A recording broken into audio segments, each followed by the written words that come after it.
Hi, I'm Dan Abe, executive producer at 343. And this year at E3, we're really excited to announce Halo Anniversary to the world. We wanted to give an example of campaign, so we used Silent Cartographer to really highlight some of the exciting features we're developing for the game.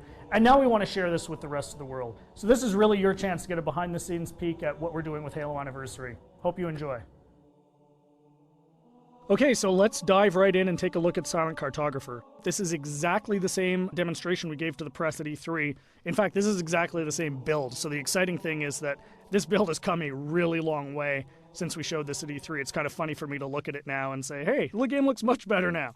So the first thing you're going to see immediately on the fly-in is the graphical upgrade. I mean, the game looks fantastic. We spent a lot of time really lovingly bringing this into the current generation and, you know, working very hard to make sure that this looks like a current generation title, something everyone can look at and just say, wow, this game looks fantastic. But the big test is really, how does it feel? So let's take a look.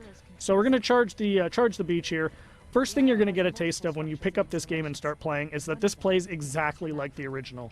That was a core development principle for us, is this game needed to play exactly the way it did 10 years ago. I mean, this is the game that launched a generation of shooters, so we had to make sure that that feeling was identical to that experience that everybody remembered 10 years ago, because this is really a gift to the fans. This is a way to relive the experience of playing Halo 1 for the first time, so we really wanted to make sure it was identical. And the way we did that was actually a fun technical trick. We're actually running portions of two engines at the same time. So the underlying code, the code controlling how the game feels, how the AI reacts, all of that stuff, is a lot of it's the original Halo 1 code, and that was really the best way for us to ensure that the game played exactly the same as it did 10 years ago.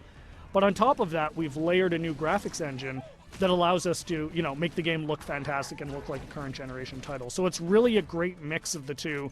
So at the end of the day, you know, your Halo fan gets a game that plays exactly like they remember, but looks like a current generation title.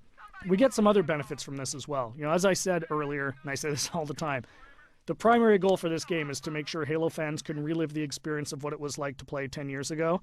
And one of the big tools we have in our box to do that is Classic Mode. So what's Classic Mode? At the touch of a button, you can swap back and see how the game looked 10 years ago. So here it is. This is, you know, Halo 1 10 years ago.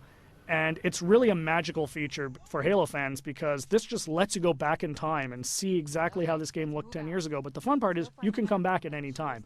So Classic Mode gives you the ability to go back and forth whenever you want at the campaign. So one of the things that's fun to do is get out to a spot like this that, you know, just looks beautiful. You've got the water, the sun reflecting over it, the Halo ring in the background, and say, hey, what did this look like 10 years ago? Touch a button, and there it is, right? I mean, it's really, really, really a lot of fun to go back and forth between the two modes. And this is something I personally get the most excited about. And I think, you know, the fans are really going to love it too. This was definitely a big win at E3. As you can see, the other benefits you get from the new version is you've got the splash effects, the dust effects as you get back onto the beach. The game just looks great.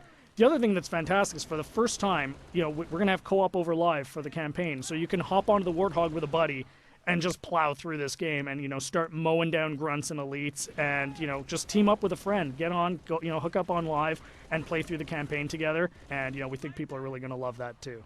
I often say, what would Halo 1 be without the Magnum?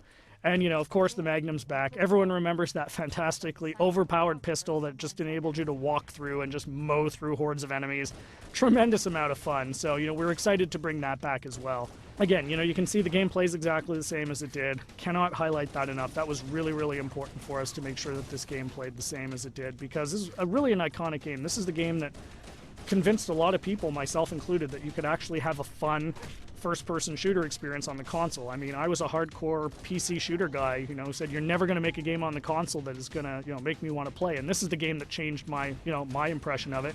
And it's the same for millions of Halo fans. And those fans, that's who this game is for. You know, this game is really a labor of love for us here at 343, and we're really excited to be able to present it to you. So there's your sneak peek of Silent Cartographer. Really just the tip of the iceberg. We've got a lot more features we're going to announce as we get closer to launch. Come to Halo Fest at the end of August and see the whole game in action. See you then.